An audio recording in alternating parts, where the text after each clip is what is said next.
ini kita akan belajar mengenai procurement. Procurement atau pengadaan merupakan suatu proses pengumpulan atau pemenuhan produk jasa dalam suatu company. Procurement dimulai dengan perencanaan tertentu yang disesuaikan dengan kebutuhan dari perusahaan. Barang dan jasa memiliki banyak jenis, bisa berupa mesin, peralatan, konstruksi, ataupun jasa cleaning service. Biasanya procurement dimulai dari pengadaan tender, pemilihan vendor, negosiasi pembayaran, pembuatan kontrak atau perjanjian dengan vendor, pemilihan barang atau jasa yang diperlukan, pembelian barang atau jasa, sampai kepada penerimaan barang atau jasa dan proses pembayaran vendor. Mengapa perusahaan perlu melakukan procurement? Karena procurement merupakan suatu proses yang membantu perusahaan dalam mencari atau memenuhi kebutuhan jasa yang menjadi kriteria yang dicari oleh perusahaan dalam hal kualitatif, kuantitatif, waktu, lokasi, dengan biaya yang seminimal mungkin. Jadi, inti dari procurement ini adalah membantu perusahaan dalam pemenuhan atau pembelian produk dan jasa yang paling terbaik dengan memberikan keuntungan sebesar mungkin bagi perusahaan. Nah, itu dia mengenai apa itu procurement. Sekarang kita akan membahas mengenai proses dari procurement yang akan dijelaskan oleh George Olah. Oke, jadi saat ini saya akan membahas tentang proses pada procurement. Oke, jadi proses yang pertama adalah identifikasi kebutuhan perusahaan. Nah, jadi proses ini, identifikasi kebutuhan perusahaan merupakan proses yang sangat krusial karena perusahaan dalam melakukan pembelian, jika mereka melakukan pembelian yang tidak terlalu penting, maka hal tersebut akan merugikan atau bahkan membuang-buang sumber daya perusahaan. Nah, proses yang kedua adalah otorisasi pembelian pada pihak manajemen. Hal ini dilakukan agar tidak terjadi konflik internal. Nah, jadi pada proses ini manajemen memegang peranan penting dalam memutuskan pembelian yang akan diproses. Dan seharusnya perusahaan tidak boleh melakukan pembelian tanpa adanya persetujuan dari pihak manajemen. Untuk proses yang ketiga adalah persetujuan pembelian oleh pihak manajemen. Tujuan pembelian oleh pihak manajemen ini biasanya membutuhkan atau menggunakan dokumen yang ditandatangani. Nah, persetujuan dokumen yang telah ditandatangani tersebut merupakan approval yang tandanya perusahaan dapat melakukan proses pembelian. Nah, namun kembali lagi, walaupun hal ini penting, tetapi hal ini tergantung pada SOP atau standar operasional masing-masing perusahaan. Selanjutnya pada proses yang keempat adalah pembukaan tender pada supplier dan vendor. Hal ini bertujuan untuk mencari kandidat penjual barang dan jasa terbaik. Tender adalah sistem di mana supplier dan vendor dapat mengajukan harga. Nah, tujuan perusahaan dalam membuka tender agar perusahaan dapat mendapat barang dan jasa yang memiliki kualitas yang baik, tetapi dengan harga yang terjangkau. Proses yang kelima adalah identifikasi dan analisa supplier dan vendor. Nah, jika supplier dan vendor telah terdaftar, maka kita perlu memastikan latar belakang para peserta supplier dan vendor kita. Kita harus memastikan track record mereka ini jelas. Apakah mereka bebas dari tindakan-tindakan yang merugikan seperti tindakan kriminalitas atau lain sebagainya. Proses yang keenam adalah proses penawaran barang dan jasa. Setelah proses identifikasi dan analisa supplier dan vendor dilewati, selanjutnya adalah penawaran barang dan jasa. Nah, pada penawaran barang dan jasa ini mungkin akan ada beberapa supplier dan vendor yang akan tereliminasi karena tidak sesuai dengan kebutuhan perusahaan. Nah, pada tahap ini juga pihak pembeli, perusahaan pembeli dapat melakukan penawaran kepada pihak supplier dan vendor. Hal ini juga merupakan tolak ukur dari sebuah perusahaan, apakah barang dan jasa yang ditawarkan supplier atau vendor ini dapat menguntungkan perusahaan atau tidak. Selanjutnya adalah proses yang ketujuh. Proses ketujuh adalah proses negosiasi. Nah, pada saat proses penawaran dilakukan sebelumnya, perusahaan otomatis sudah mengetahui supplier dan vendor mana yang cocok dan bisa bekerja sama dengan perusahaannya. Pada calon-calon vendor tersebutlah maka dilakukan negosiasi.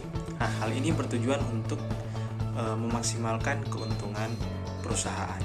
Oke, baiklah, pada saat ini saya akan melanjutkan menjelaskan tentang proses procurement, yaitu untuk bagian nomor 8 sampai 14.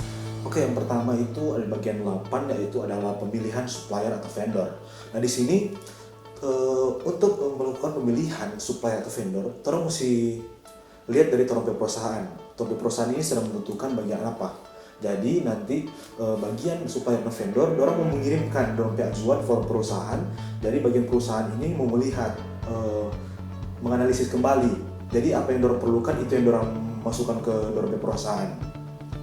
Nah, selanjutnya yang ke-9 itu ada di pembuatan purchase order atau PO. Nah, di sini setelah mendapatkan supplier terpilih ya semua, maka selanjutnya perusahaan yang melakukan proses procurement ini akan membuat purchase order atau PO kepada supplier. Nah, ini berguna untuk sebagai tanda jadi pembelian dari perusahaan kepada ini supplier atau vendor. Nah, nantinya biasanya ini dokumen yang jadi DP tanda jadi ini langsung ditandatangani dari manajemen individual perusahaan tersebut.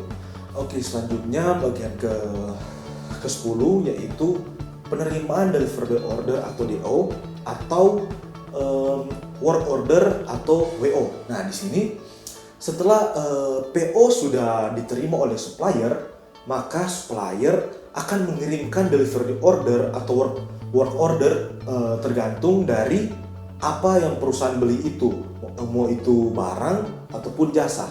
Nah, selanjutnya DP dokumen ini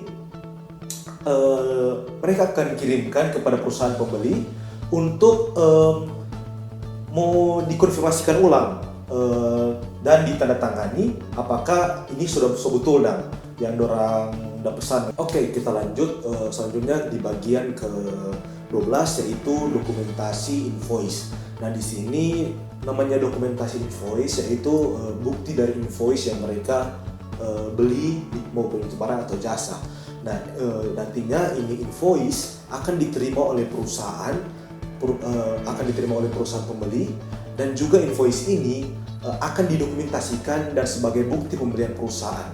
Nah, hal ini biasanya mesti orang perhatikan di bagian pajak pembelian, dan apabila ada pajak-pajak lain yang harus dibayarkan sesuai dengan term of payment. Oke, selanjutnya kita masuk ke bagian 13 yaitu pengecekan invoice delivery atau work order and purchase order. Nah, semua itu nantinya proses-proses sebelum itu nanti akan dicek lagi sama DP invoice, DP delivery order atau work order dan purchase order. Nah, di sini perusahaan harus melakukan pengecekan secara detail. Nah, di sini orang mesti mengecek secara detail betul apa-apa yang orang beli, DP nominal cocok atau belum. Sama punya mesti secara detail dicek dan secara benar supaya tidak ada kesalahan di bagian nominal ataupun kesalahan dalam pemesanan barang atau jasa. Oke, selanjutnya kita masuk di bagian yang terakhir yaitu ada pembayaran ke supplier atau vendor. Nah, setelah melakukan semua proses yang tadi, semua pengecekan, pemesanan apapun itu, pada akhirnya untuk proses yang terakhir yaitu kita harus membayar kepada supplier atau vendor. Nah, jadi setelah pengecekan semua, maka pembayaran harus dibayar sesuai nominal yang sudah tertera di invoice dan dilakukan pembayaran kepada vendor atau supplier yang terkait dalam pembelian dari perusahaan tersebut. Oke, baik. Saat ini saya akan menjelaskan mengenai definisi electronic procurement atau e-procurement. Tetapi sebelum kita membahas mengenai definisinya, e-procurement ini identik dengan e-proc milik pemerintah. Tetapi e-procurement ini tidak selalu dilakukan oleh pemerintah atau suatu perusahaan negara.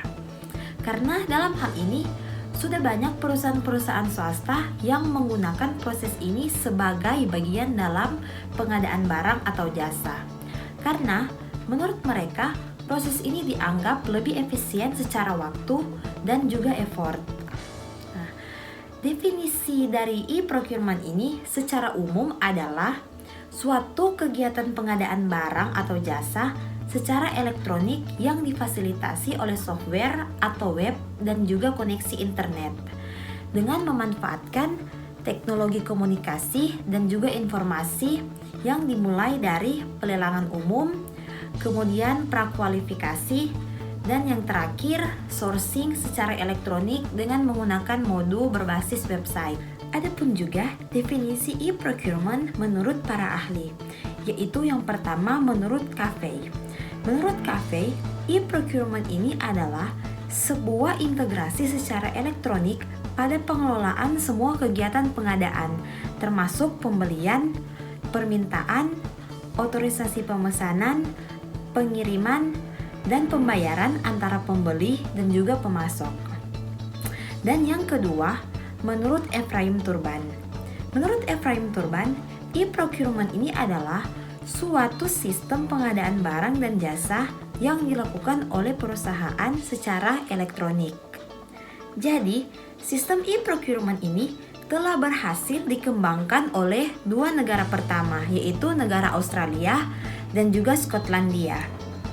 Melalui perkembangan kedua negara tersebut, Indonesia telah memutuskan untuk mengikuti sistem e-procurement ini. Ketika sebuah perusahaan ataupun organisasi ingin mengimplementasikan proses e-procurement dalam perusahaan mereka ataupun organisasi mereka, ada banyak komponen yang harus mereka perhatikan. Nah, komponen-komponen ini berperan secara langsung untuk mendukung berjalannya proses e-procurement. Apa saja komponen-komponennya? Yang pertama adalah hardware.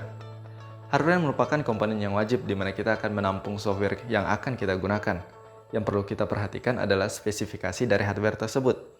Cara menentukan spesifikasinya sangatlah mudah, yaitu dengan memperhatikan software seperti apa yang akan kita gunakan. Apakah software tersebut membutuhkan spesifikasi hardware yang tinggi ataupun membutuhkan spesifikasi hardware yang tidak terlalu tinggi. Intinya adalah hardware tersebut haruslah mendukung software yang akan kita gunakan. Nah, yang kedua adalah software. Dalam pemilihan software haruslah disesuaikan dengan kebutuhan perusahaan. Software seperti apakah yang perusahaan butuhkan, haruslah perusahaan tentukan. Dan yang harus kita perhatikan adalah alangkah baiknya jika software tersebut selaras dengan tujuan bisnis ataupun bisnis proses dari perusahaan tersebut. Yang ketiga adalah sumber daya manusia. Proses e-procurement sangat membutuhkan sumber daya manusia yang memadai, di mana orang-orang dapat memahami prosesnya dan kegunaan dari proses e-procurement. Karena proses e-procurement sangat terhubung erat dengan departemen-departemen di perusahaan ataupun organisasi, sehingga proses e-procurement sangat membutuhkan support dari setiap departemen yang ada dalam perusahaan. Dan yang keempat adalah pengguna program e-procurement. Setidaknya harus ada 2 atau lebih user yang menggunakan atau menjalankan proses e-procurement ini. Nah, karena user ini akan bertanggung jawab untuk seluruh proses pengadaan dari awal hingga akhir. Yang kelima adalah infrastruktur perusahaan. Proses e-procurement sangat bergantung pada infrastruktur perusahaan, mulai dari informasi, komunikasi, maupun teknologi. dan sangat disarankan untuk perusahaan dapat memiliki infrastruktur yang baik agar proses e-procurement pun dapat berjalan dengan baik. Yang keenam adalah tata kelola atau governance. Tata kelola sangat berhubungan dengan infrastruktur dalam perusahaan, sehingga dibutuhkan tata kelola yang baik agar infrastruktur pun berjalan dengan baik, dan juga proses e-procurement dapat berjalan tanpa hambatan. Yang ketujuh adalah kebijakan atau governance. Dalam sebuah perusahaan, tentunya harus ada yang namanya kebijakan, di mana dapat menjadi pedoman untuk kita menjalankan pekerjaan kita. Namun, kebijakan untuk konteks ini adalah sebagai basic framework untuk mengimplementasikan proses e-procurement sehingga dapat saling terkait dengan tujuan perusahaan. Dan yang kedelapan adalah proses bisnis. Seperti yang saya bilang di awal, bahwa software yang ingin kita gunakan haruslah selaras atau sejalan dengan proses bisnis dalam perusahaan. Karena proses bisnis adalah rangkaian aktivitas yang terintegrasi, tentunya sangat diperlukan untuk menjalankan proses e-procurement ini.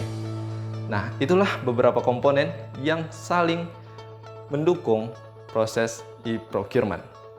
Oke, selanjutnya saya akan membahas tentang prinsip-prinsip dalam pelaksanaan e-procurement. Prinsip-prinsip dalam e-procurement terdiri dalam beberapa hal, di antara lain ada efektif, efisien, tepat dan sesuai, transparan, terbuka, dan akuntabel. Efektif yaitu pengadaan barang atau jasa harus sesuai dengan kebutuhan dan sasaran yang telah ditetapkan, serta memberikan manfaat yang sebesar-besarnya. Efisien adalah menggunakan dana dan daya minimum untuk mencapai kualitas dan sasaran dalam waktu yang ditetapkan. Selanjutnya ada tepat dan sesuai yang meliputi pengiriman barang atau pelaksanaan jasa di atau ke tempat yang tepat. Baru ada terkirim tepat waktu atau selesai tepat waktu. Ada kualitas sesuai dengan pesanan atau standar perusahaan. Baru ada juga kuantitas yang tepat dan sesuai dengan pesanan. Dan yang terakhir ada barang atau jasa dari supplier yang tepat dan asli. Selanjutnya ada transparan, yaitu semua ketetapan dan informasi yang berkaitan dengan pengadaan barang atau jasa sifatnya jelas. Selain itu, bisa dikenal dengan luas oleh penyedia barang atau jasa. Oke, selanjutnya ada terbuka, yang maksudnya itu pengadaan barang atau jasa dapat diikuti oleh semua penyedia yang memenuhi persyaratan atau kriteria berdasarkan ketentuan dan prosedur yang jelas. Oke, yang terakhir itu ada akuntabel. Maksudnya di sini pengadaan itu harus sesuai dengan aturan dan ketentuan yang terkait, sehingga nantinya itu dia dapat dipertanggungjawabkan. Oke, sekian dari saya. Selanjutnya akan dijelaskan oleh teman saya. Perkenalkan, nama saya Ellen Gumabo. Saya akan membahas tentang tujuan menggunakan e-procurement atau sistem e-procurement. Tujuan dari e-procurement adalah untuk mempercepat proses pengadaan dan pembelian barang kepada vendor. Pada umumnya, pembelian barang ini akan bersifat tender. Tujuan dan manfaat dalam penggunaan e-procurement akan terlihat selama proses atau tahapan dalam pengadaan. Untuk memudahkan, berikut adalah tahapan-tahapan e-procurement beserta tujuannya masing-masing. Namun, sebelum kita masuk dalam tahapan-tahapan tersebut, pada awalnya kita harus mencari tahu kebutuhan barang atau jasa apa yang diperlukan oleh perusahaan. Dan di sini, user bertugas untuk menginput ke dalam e-procurement dalam satu database. Sedangkan divisi pengadaan atau pembelian akan menyetorkan daftar tersebut. Tujuan dan manfaat ini adalah untuk memberikan gambaran yang jelas mengenai barang atau jasa yang akan di-stok, serta memudahkan untuk menentukan anggaran. Tahap yang pertama yaitu persetujuan supplier dan buyer. Setelah mengetahui barang dan jasa apa yang diperlukan atau dibutuhkan, tahapan selanjutnya adalah menentukan supplier atau vendor atau penjual. E-procurement membantu mengirim langsung dokumen permintaan tersebut ke pihak yang ditunjuk untuk menyetujui untuk langsung memproses dan menyediakan barang atau jasa yang diminta secepat mungkin. Dan tujuan dari tahapan ini adalah untuk mempersingkat waktu perusahaan untuk menghubungi supplier yang diinginkan dan tidak perlu lagi menggunakan media telepon atau email untuk menunggu balasan persetujuannya. Tahap yang kedua yaitu pemesanan barang atau jasa. Dalam sistem e-procurement dapat secara otomatis memesan barang sesuai dengan permintaan dari bagian pembelian. Beberapa akan memesan kepada supplier begitu mengetahui stoknya telah habis. Ini bersifat kontinu. Dan tujuan dari pemesanan barang atau jasa ini adalah untuk menghemat waktu, untuk menghitung stok secara manual, dan menghemat waktu untuk menyusun pembelian yang biasanya dilakukan secara manual. Tahap yang ketiga yaitu penelusuran atau progress tracking. User atau perusahaan dapat menelusuri atau mencari tahu sampai di mana proses pembelian. Dan e-procurement memberikan fasilitas pelacakan barang atau jasa yang dipesan secara real time. Saat user mulai melacak, maka informasi yang mereka dapatkan adalah kondisi barang atau letak barang atau jasa yang pada saat itu juga. Dan tujuan dari tahapan ini adalah untuk memudahkan perusahaan mengkontrol pesanannya sehingga dapat memperkirakan kapan produk itu bisa sampai. Tahap yang keempat yaitu pembayaran lebih mudah dan prosesnya dalam e-procurement kita sudah mengetahui yang pertama yaitu adalah electronic procurement, dan tahapan ini adalah membantu agar lebih mudah dan lebih cepat. Tahapan ini adalah tahapan yang terakhir dari proses pengadaan. Keuntungan dari e-procurement adalah langsung terhubung dengan laporan keuangan perusahaan, sehingga ketika terjadi proses pembayaran akan otomatis memperbarui laporan keuangan pada perusahaan tersebut. Dan tujuan dari tahapan ini adalah untuk membuat laporan keuangan semakin kredibel dan mewujudkan akuntabilitas. Tahap yang kelima yaitu penyusunan laporan lebih akurat dan lebih cepat. Karena e-procurement dilakukan secara digital atau elektronik, maka laporan-laporan yang diinginkan dan dibutuhkan akan lebih mudah disusun. Sebab data-data yang dibutuhkan atau terdokumentasi itu dilakukan dengan baik dan tanpa takut terjadi kehilangan. Tujuan dari tahapan ini adalah untuk memudahkan perusahaan menyusun laporan yang nantinya dibutuhkan sebagai standar untuk membuat keputusan. Dan laporan ini juga akan lebih tepat karena dilakukan secara digital, maka angka yang diinput akan sama dengan nominal aslinya. Dan penyusunan laporan ini yang dilakukan dengan bantuan sistem e-procurement ini akan mengurangi risiko human error. Tahap yang keenam yaitu evaluasi. Jangan lupa untuk mengadakan tahap evaluasi setelah kita bertransaksi. Evaluasi ini bertujuan untuk mencari apa yang kurang atau apa yang harus dibenarkan dari transaksi sebelumnya atau tahap-tahap sebelumnya. Dan adanya proses ini akan semakin menekankan kemungkinan terjadinya kesalahan dalam e-procurement atau tahap yang atau transaksi yang akan kita lakukan nanti. Setelah mendengar keluhan dari beberapa pihak, ini sangat dibutuhkan untuk mendengarkan keluhan-keluhan mereka, apa yang mereka inginkan atau apa yang harus kita lakukan agar lebih baik nantinya. Procurement elektronik ini sehingga e-procurement ini dapat digunakan bagi semua pihak. Dan dengan menggunakan e-procurement, analisa data dapat dilakukan lebih cepat dan lebih mudah dan tentunya lebih akurat.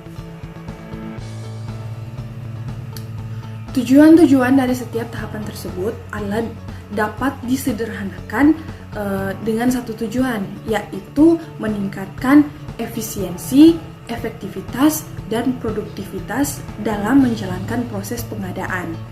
Dan jika dilakukan secara manual, ini tentunya akan memakan waktu. Namun di sini e-procurement hadir untuk mengurangi risiko adanya human error yang lebih besar. Dan dengan e-procurement, segala kesusahan yang ada pada pengadaan manual akan ditiadakan atau akan dipermudah dengan sistem e-procurement. Oke, baik. Di slide kali ini kita akan membahas mengenai tahapan-tahapan procurement. Nah, sesuai dengan sumber dari kelompok kami cari, dalam sumber tersebut ada 7 tahapan yang ada dalam sumber tersebut. Nah, sesuai dengan slide-nya, mari kita bahas satu persatu. Tahapan yang pertama dari procurement adalah identifikasi kebutuhan. Nah, tujuan dari identifikasi kebutuhan adalah untuk mencari tahu kebutuhan barang atau jasa yang seperti apa yang perusahaan butuhkan. Sehingga ketika perusahaan sudah mengetahui secara garis besar, secara lebih jelas apa yang mereka butuhkan, mereka juga bisa dengan mudah untuk menentukan anggaran mereka seperti apa. Kemudian tahapan yang kedua dari procurement adalah persetujuan supplier dan buyer. Persetujuan supplier dan buyer ini memiliki tujuan untuk mempersingkat waktu dari perusahaan sehingga mereka bisa menghubungi supplier yang mereka inginkan. Nah, tidak perlu lagi menggunakan media telepon atau email yang memakan banyak waktu. Tahapan yang ketiga dari procurement adalah pemesanan barang dan pemesanan barang dan jasa atau jasa. Nah, di sini tahapan ketiga ini memiliki tujuan untuk menghemat waktu dan mereka bisa menghitung stok secara manual dan juga mereka bisa menghemat waktu untuk menyusun pembelian yang biasanya dilakukan secara manual. Tahapan keempat dari procurement adalah penelusuran atau progress tracking.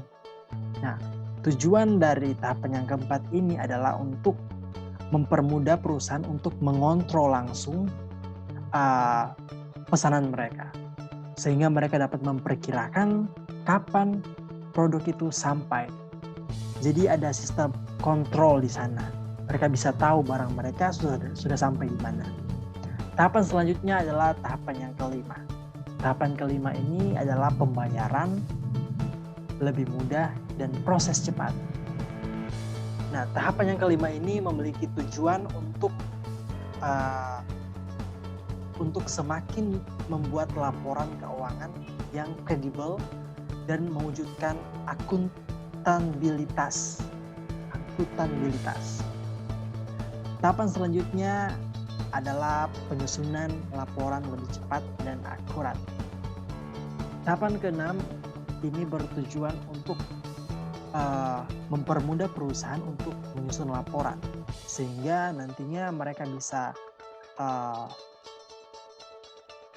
mengatur dalam proses pengambilan keputusan dan mengurangi human error yang banyak karena laporan yang mereka susun sudah lebih baik karena laporan-laporan yang sudah disusun bisa memberikan keputusan yang lebih baik. Selanjutnya adalah tahapan terakhir atau tahapan yang ketujuh, evaluasi efisien dan mudah. Nah, evaluasi ini bertujuan untuk mencari apa yang kurang dari perusahaan dan harus dibenarkan dari transaksi sebelumnya.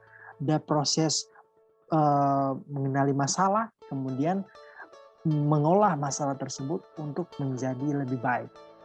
Nah, dari Dengan menggunakan procurement juga analisa data dapat dilakukan lebih cepat dan lebih mudah. Nah, pada akhirnya juga tujuan-tujuan dari setiap tahapan-tahapan tersebut itu dapat mensederhanakan atau menjadi satu tujuan, yakni meningkatkan efektivitas, dan produktivitas dalam menjalankan proses pengadaan. Manfaat e-procurement. 1. Menekan biaya operasional pengadaan. Sistem procurement elektronik membantu perusahaan menekan biaya yang tidak diperlukan. Jika menggunakan cara manual, maka dalam proses pengadaan akan dibutuhkan meeting. Dan kegiatan tersebut tentunya memiliki atau mempunyai biaya. Dan contohnya ada biaya konsumsi untuk para peserta, selanjutnya kertas-kertas, dan peralatan lainnya yang dibutuhkan.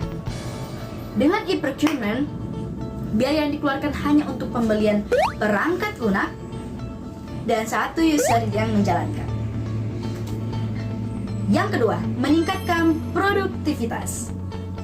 Procurement memiliki proses yang singkat, dimulai dari tahap perencanaan hingga tahap pembayaran akan lebih cepat selesai, dan ini membantu SDM untuk melakukan pekerjaan lain yang lebih produktif. Yang ketiga, transparansi lebih tinggi. Karena semuanya akan direkam dalam sebuah sistem, maka seluruh kegiatan di dalam e-procurement menjadi lebih transparan. Jika ada pihak tertentu yang ingin melakukan kecurangan, misalkan markup harga, maka akan langsung tertera pada sistem. Hal itu tidak dapat dimanipulasi.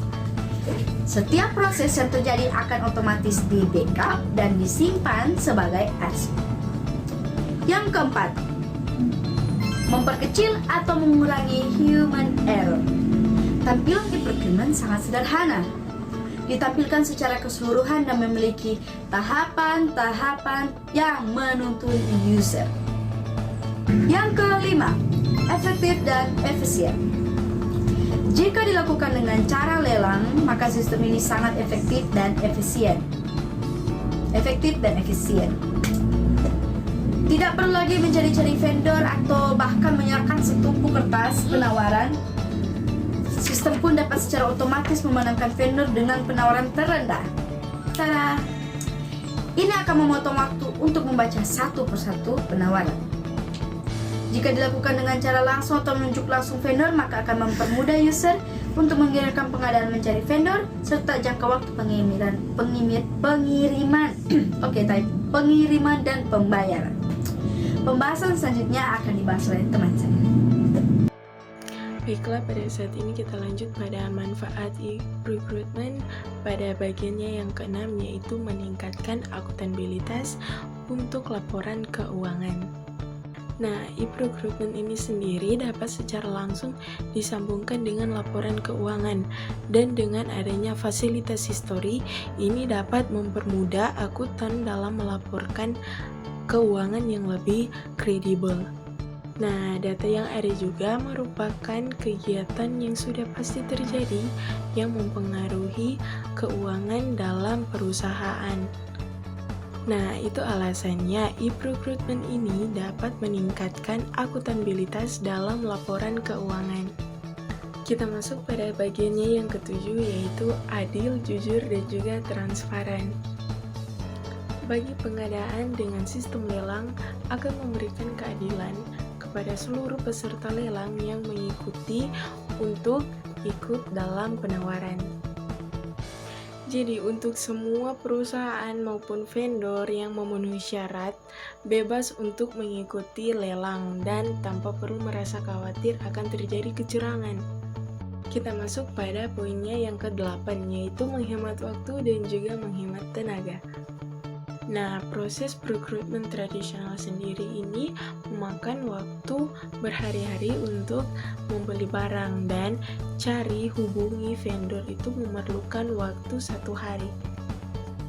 dan juga proses membandingkan harga satu vendor dengan vendor yang lain memerlukan waktu 1-2 hari. Belum juga proses request, quotation, pitching, dan juga approval yang memakan waktu serta tenaga. Tapi tenang, dengan adanya e-procurement, semua proses dapat lebih cepat, mulai dari pencarian produk, harga, spesifikasi, dan juga vendor dapat lebih mudah karena tersedia di online.